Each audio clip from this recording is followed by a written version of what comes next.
श्री शिवाय नमस्तुभ्यम। हर हर महादेव, जय महाकाल। कैसे हैं आप सभी लोग? देखिए, आप सभी को पता है कि पूज्य गुरु जी ने शिव महापुराण की कथा के दौरान कार्तिक खंड का वर्णन किया था और इस कार्तिक खंड के वर्णन में पूज्य गुरु जी ने कार्तिक मास में पड़ने वाली दशमी तिथि, दो दशमी तिथि पड़ती है, एक शुक्ल पक्ष की और एक है कृष्ण पक्ष की। तो जो पहली दशमी तिथि है वो पड़ रही है 16 अक्टूबर 2025 के दिन, जिस दिन आप सभी लोगों को ये ओम जल वाला उपाय गलती से भी नहीं भूलना है। पूज्य गुरु जी ने कहा, चाहे कितनी भी बड़ी आपकी मनोकामना क्यों ना हो, इस कार्तिक मास के महीने में पूरी होती है। धन को लेकर के, जीवन में किसी भी चीज को लेकर के समस्याएं बन रही है, तो इस कार्तिक दशमी का ये अचूक उपाय करना बिल्कुल भी नहीं भूलना है। और गुरुदेव जी की ही कथा से सुन करके और समझ करके पूरे उपाय को बहुत आसान भाषा में आप सभी को बताऊंगा, परंतु उससे पहले आप सबसे बस एक छोटी सी प्रार्थना। जो लोग पहली बार आए हैं, चैनल को सब्सक्राइब जरूर करेंगे और वीडियो को लाइक करके देवादिदेव महादेव का कोई सा भी प्यारा नाम कमेंट बॉक्स में लिखना नहीं भूलेंगे।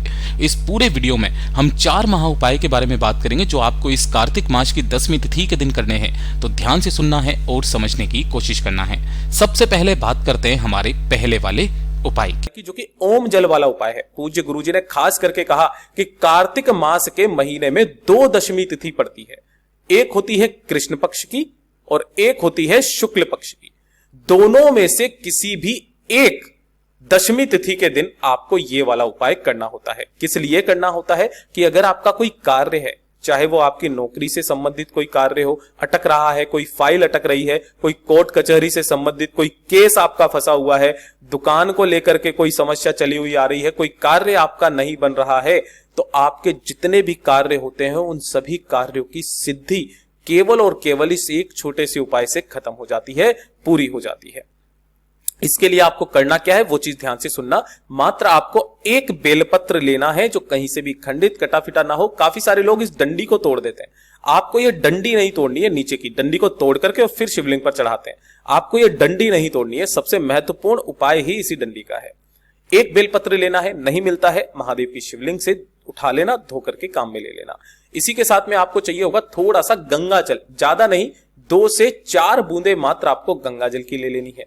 और 1 चम्मच आपको लेना होगा शहद। ये शहद क्या होता है? गुरुदेव ने कथा के अंदर बताया कि शिव महापुराण, ब्रह्म वैवर्त पुराण, लिंग पुराण और विद्वर संहिता में लिखा हुआ है कि ये जो शहद होता है ये आपके जीवन में आ रही जितनी भी समस्याएं हैं उन सभी का काट करता है, उन रुकावटों का काट करता है जिसकी वजह से आपके कार्य पूरे नहीं हो रहे हैं।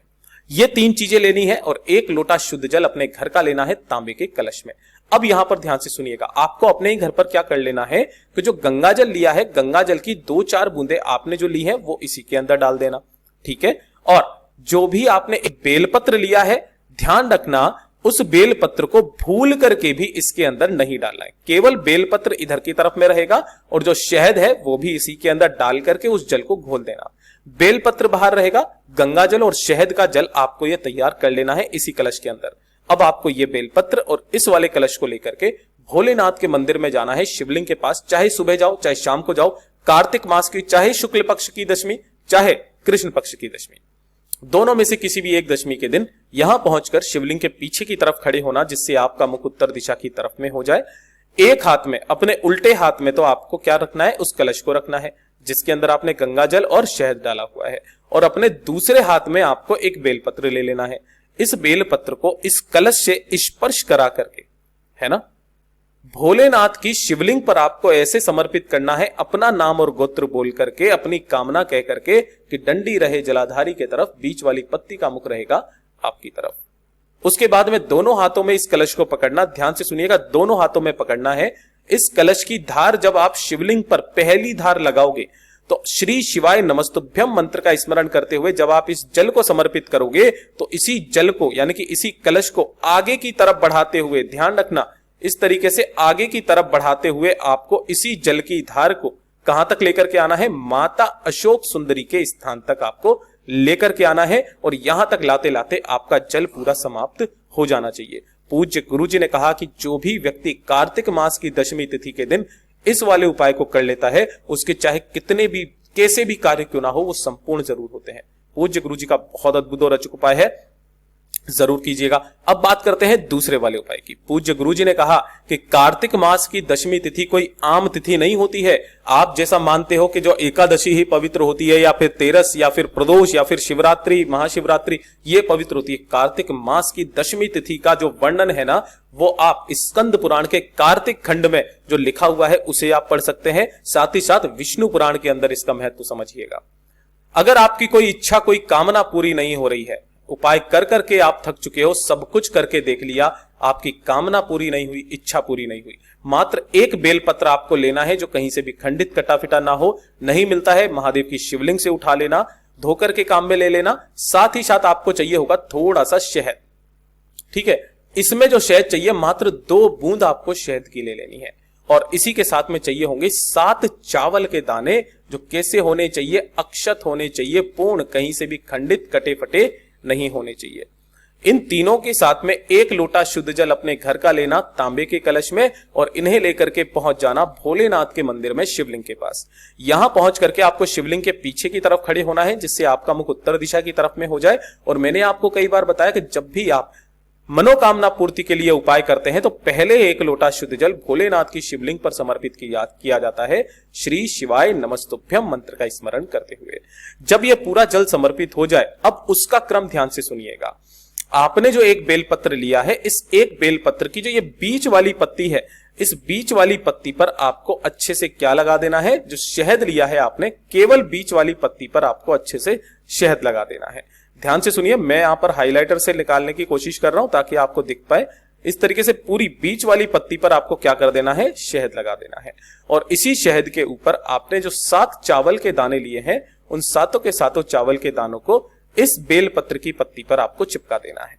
चिपका देने के पश्चात आपका जो दाहिना हाथ है, उस दाहिने हाथ पर आपको इस बेलपत्र को ऐसे रखना है कि डंडी आपकी तरफ रहे, बीच वाली पत्ती आपकी बीच वाली उंगली पर रहे, 7 के 7 दाने ऊपर की तरफ में रहे।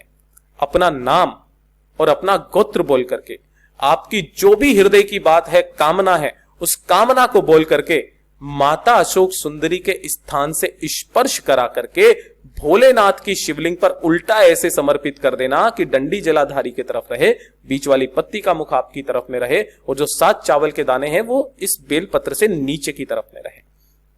पूज्य गुरुजी ने कहा, चाहे कितनी भी बड़ी आपकी कामना क्यों ना हो, पूरी जरूर होगी। पूज्य गुरुजी का बहुत अद्भुत और अचूक उपाय है, जरूर कीजिएगा। और ये तीसरे नंबर का तो उपाय आपको भूलना ही नहीं है। ये मैंने बाकी के तीनों वीडियोस में आपको बताया है कि अगर आपके जीवन में धन को लेकर के समस्याएं काफी ज्यादा विकट है, पैसा बिल्कुल भी नहीं आ रहा है, कर्ज में डूबते चले जा रहे हो, कर्ज नहीं चुकता हो रहा है, व्यापार या दुकान घाटे में जा रही है, नौकरी में पदोन्नति नहीं मिल रही है, घर में धन कहीं से आ ही नहीं रहा है ना, कर्ज तक लेने की नौबत आ चुकी है, किराया तक देने के पैसे नहीं है, तो जितनी भी आपकी धन की समस्याएं, पूज्य गुरुजी ने कहा, कार्तिक मास की दशमी तिथि के दिन जो भी व्यक्ति इस उपाय को कर लेता है, मेरा महादेव उसका श्रृंगार धन से करता है। इसके लिए आपको चाहिए होंगे इस तरीके से शमी पत्र। कितने शमी पत्र? जितने शमी के पत्ते आप ले सको उतने शमी के पत्ते लेना। ये जो पूरा गोले में बनाया है, ये 1 शमी का पत्ता है। इस तरीके से आप जितने ले सको उतने लेना। और इसी के साथ में आपको लेना होगा थोड़ा सा शहद।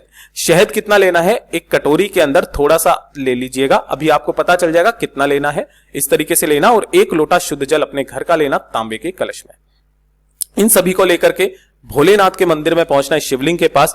हमेशा की तरह बताऊंगा, शिवलिंग के पीछे की तरफ खड़े होना है, उत्तर दिशा की तरफ में मुख करके सबसे पहले 1 लोटा शुद्ध जल भोलेनाथ की शिवलिंग पर समर्पित कर देना, श्री शिवाय नमस्तुभ्यम मंत्र का स्मरण करते हुए। जब यह पूरा जल समर्पित हो जाएगा, आपको उस पूरी की पूरी शिवलिंग को अच्छे से पोंछ देना है, और पोंछ करके जो भी आपने शमी के पत्ते लिए हैं, उन सभी शमी के पत्तों को आपको शहद वाली कटोरी के अंदर डाल देना है।